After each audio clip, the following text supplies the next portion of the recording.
विद्या बढ़िया बुद्धि। एक गांव में एक किसान रहता था जिसके पास 4 बेटे थे। उनके नाम थे राम, श्याम, हरीश और मोहन। इन चारों भाइयों के बीच गहरी दोस्ती थी। सभी मिलकर खेती का काम करते थे और परिवार की देखभाल करते थे। राम, श्याम और हरीश बहुत पढ़े लिखे थे और उन्हें शास्त्रों का बहुत ज्ञान था। वे सभी गुरुकुल में गए थे और विद्या के बहुत कुछ सीखा था। गांव में उन्हें विद्या के साथ साथ बुद्धि भी प्राप्त हुई थी। दूसरी ओर मोहन बहुत बुद्धिमान था, लेकिन उसने शास्त्रों का अध्ययन नहीं किया था। वह अपने भाइयों की तरह गुरुकुल नहीं गया था, बल्कि खेतों में काम करने में रुचि रखता था।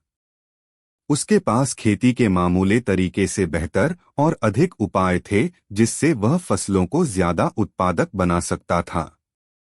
एक दिन एक बारिश के बाद राम, श्याम और हरीश खेत में काम कर रहे थे। मोहन भी उनके साथ था। राम ने बताया कि उन्हें खेत में खेती के लिए एक नया तरीका सीखना चाहिए।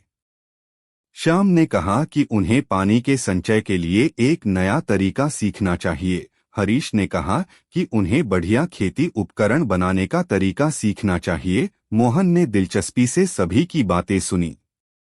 बाद में राम, श्याम और हरीश ने अपने अपने नए तरीके के साथ खेती में सुधार किया और बहुत अधिक फसल उत्पन्न की।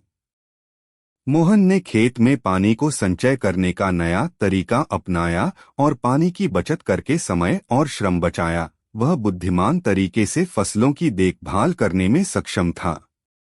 धीरे धीरे राम, श्याम और हरीश खेती में माहिर हो गए और वे अपने परिवार को समृद्धि से भर दिया। वे उच्च शिक्षा प्राप्त करने के साथ साथ बुद्धिमान भी थे।